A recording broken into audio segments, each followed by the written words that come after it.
कैसा धमाका जो जापान पर हुए न्यूक्लियर हमले से 100 गुना ज्यादा खतरनाक था। और यूक्रेन के प्रेसिडेंट ने एलन मस्क को यूक्रेन में आने के लिए क्यों आमंत्रित किया, कारण जानकर हैरान हो जाएंगे। अगर आपके हाथ पर भी ये निशान है तो आपको अमीर बनने से कोई नहीं रोक सकता। और सारी मुगलई बिल्डिंग्स लाल रंग की है तो फिर ताजमहल ही सफेद क्यों? राज काफी गहरा है। नंबर 1, साल 1945 में जापान के हिरोशिमा और नागासाकी पर गिराए गए एटॉमिक हमले ने 2 लाख से ज्यादा लोगों की जान ली थी। लेकिन एक धमाका ऐसा भी था जिसमें इससे 100 गुना ज्यादा रेडिएशन रिलीज हुआ था। जी हाँ, साल 1986 में यूक्रेन के चेर्नोबिल न्यूक्लियर प्लांट में रिएक्टर नंबर 4 में एक ऐसा खतरनाक धमाका हुआ जिसके कारण 30 प्लांट वर्कर्स सहित करीब 100 लोगों की तुरंत मौत हो गई थी और 3000 से ज्यादा लोगों को सुरक्षित जगहों पर भेजा गया। यूक्रेन के राष्ट्रपति ज़ेलेंस्की ने एलन मस्क को इस लड़ाई के खत्म हो जाने के बाद अपने देश यूक्रेन में आने के लिए आमंत्रित किया, क्योंकि एलन मस्क ने स्टारलिंक इंटरनेट सर्विस की मदद से यूक्रेन को उस समय इंटरनेट देकर मदद की जब कोई भी दूसरा देश यूक्रेन की मदद करने के लिए आगे नहीं आ रहा था। यहाँ तक एलन मस्क ने ट्विटर पर यह भी कहा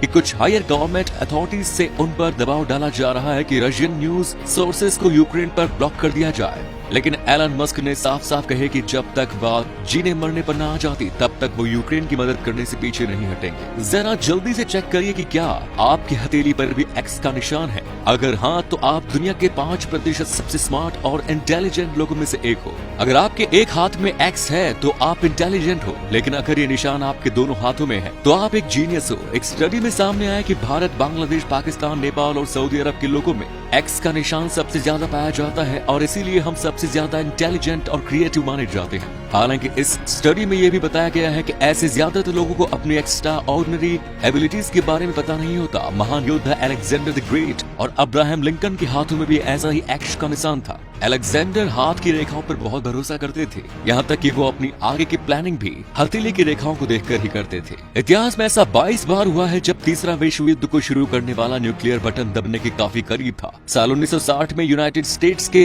नोराड न्यूक्लियर कमांड सेंटर के रडार ने अपनी रेंज में एक विशाल ऑब्जेक्ट के होने की वार्निंग दी। सभी को लगा कि शायद रशिया ने यूएस पर न्यूक्लियर हमला कर दिया है। यूएस तो भाई उसका पलटवार करने की तैयारी में लग गई थी। तभी पता चला कि रडार ने असल में कुछ टेक्निकल इश्यूज के कारण मून को ट्रैक कर उससे थ्रेट मान लिया था। ऐसे ही एक बार तो किसी ने यूएस मिलिट्री बेस में घुसकर फाइटर जेट्स के इमरजेंसी फ्लाइट का बटन दबा दिया। सबको लगा शायद वॉर होने वाला है, लेकिन बाद में पता चला कि एक भालू ने वो बटन दबाया है। मुगल एम्पायर में बनी जो भी बिल्डिंग्स देख लीजिए रेड सैंडस्टोन से बनी हुई है, तो फिर ताजमहल सफेद मार्बल से क्यों बना है? दोस्तों, सफेद रंग शांति का प्रतीक होता है, तो शायद यही सोचकर शाहजहां ने इसे व्हाइट मार्बल का बनवाया। कुछ हिस्टोरियंस मानते हैं कि व्हाइट कलर मुमताज महल का फेवरेट कलर था। वहीं इसके बारे में एक थ्योरी ये भी दी जाती है कि ताजमहल बनने के कुछ समय पहले ही मकराना में व्हाइट मार्बल की डिस्कवरी हुई थी और शाहजहां ने इसे ग्रैंड स्टोन मानते थे। बस इसीलिए उन्होंने अपनी पत्नी के लिए व्हाइट मार्बल का मकबरा बनवा दिया। ईरान की पुलिस ने साल 2007 में 14 गिलहरियों को ही अरेस्ट कर लिया,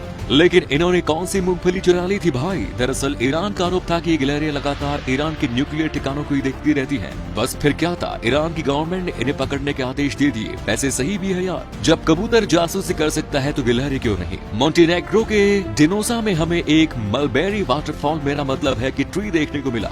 बारिश के मौसम में ये पुराना पेड़ एक झरना में बदल जाता है, लेकिन कैसे? वह लोकल्स के माने तो इस पेड़ के नीचे नेचुरल स्प्रिंग्स हैं जो बारिश के मौसम में पानी को रिलीज करती हैं और ये पेड़ के हॉलो ट्रंक से भी बाहर निकलता है जैसे कोई वाटरफॉल हो। अब जरा इस एडवर्टीजमेंट बोर्ड को देखिए जिसमें रणबीर एक लड़के को अपने कंधे पर उठाए हुए दिख रहे हैं और इसके एक साइड लिखा है don't hold back, take your work home. इसका मतलब है पीछे मत हटो, अपने काम को अपने घर ले जाओ। ये एडवर्टीजमेंट साफ साफ वर्क प्लेस में महिलाओं के साथ होने वाले अपराध का मजाक बनाता दिख रहा है। अब भाई तभी तो कहते हैं फिल्म के हीरोज को एक्टर ही कहा करो, असली हीरो सिर्फ देश की सीमा पर खड़े होते हैं। वैसे आप इसके बारे में क्या सोचते हैं? कमेंट्स में जरूर बताएं। वीडियो को लाइक और शेयर जरूर करें। धन्यवाद।